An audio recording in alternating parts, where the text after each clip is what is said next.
Welcome to the Near Memo, a weekly conversation about search, social, and commerce. What happened, why it matters, and the implications for local.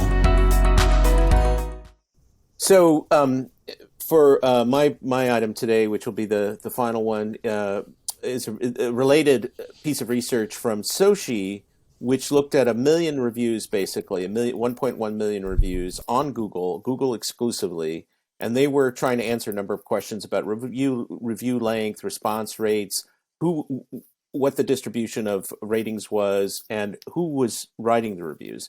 And the primary finding is that 62% of Google reviews across categories are written by Google local guides, and that they tend to be between 4 and 5 stars. The average, according to the research, was 4.14 stars.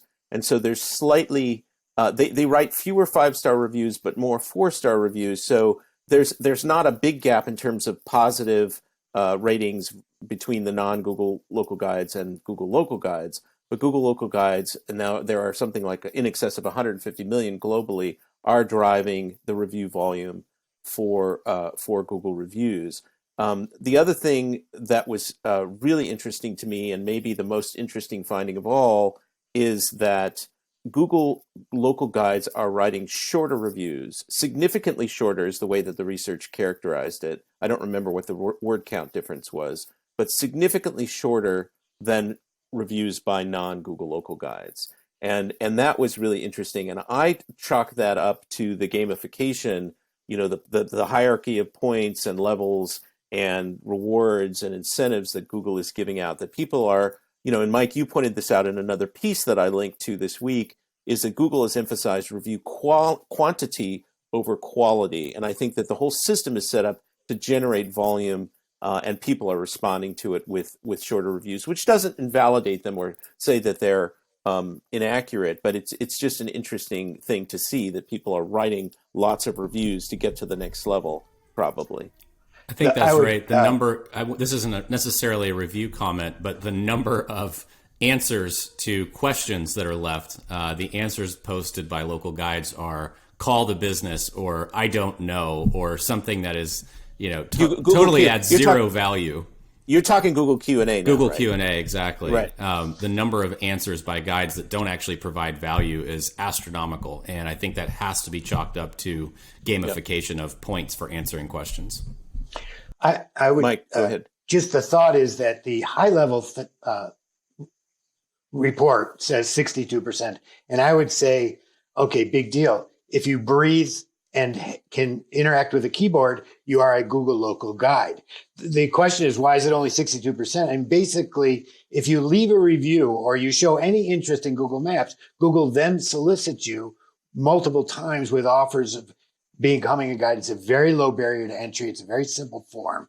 You basically check a box that says you agree and you're a guide. Everybody is a guide. So the fact that the 62%, I mean, in some ways it may show that number actually shows map utilization. If we know there's 150 million regular map users in their local guides, then we can say, okay, there's 40% more users that don't use maps quite as much, right? So in some ways, it's a meaningless number because Google makes it so easy. And I think, one, we have to assume there's some benefit to Google. Two, that the incentives that they are providing do generate more information that they find more valuable. And three, gives them a better outcome in aggregate. So in some ways, you have to reverse this analysis and look at it. How does Google benefit from making it so easy to become a local guide? Well, one of the interesting things that the research doesn't answer, which would be good for them to follow up on, is where's the distribution of where's the concentration of reviews? Is it at the lower levels, 1, 2, 3, or is it in the middle, or at the higher levels? What is the curve of review generation by Google local guide level? That would be really interesting to see and be a response in some sense to the point that you're making, Mike, that everybody who walks and breathes and looked at Google ever is a Google local guide. I'm a level 5 and I do nothing basically. Right. Well, I've written a few reviews. I don't. Level 1 requires you to agree to the terms of service, nothing else. Level 2 requires 1 photo and 1 review, your level 2 guide. I would suggest that the reason that non-guides reviews are longer is because these people are motivated either by an intense grievance or an intense love and little else.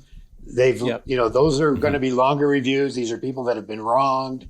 They're going to come and leave a review, or people that have really been righted and they're going to leave a review. So I think it's just an artifact of those people don't really care about reviewing on an ongoing basis. That's all. So one quick final point before we have to go about the research that was interesting.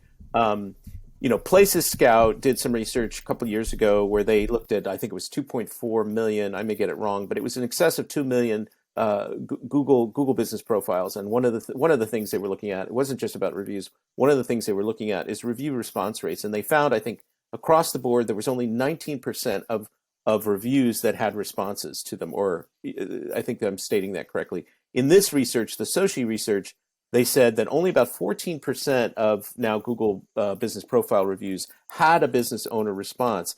This, despite the relentless drumbeat of everybody in the industry that you have to respond to reviews.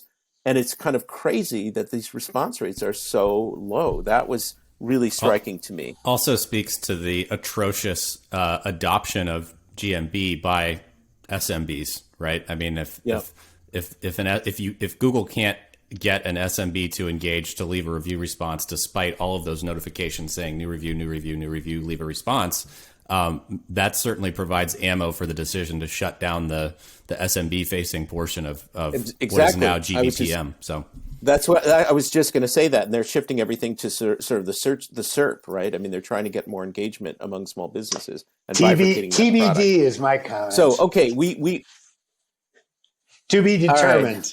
Right. Well, something that you can't. No, I don't know anything. I only know that I have a beer on this, so I've got a vested interest in them not discontinuing the dashboard. Not as it relates to SMBs, Mike.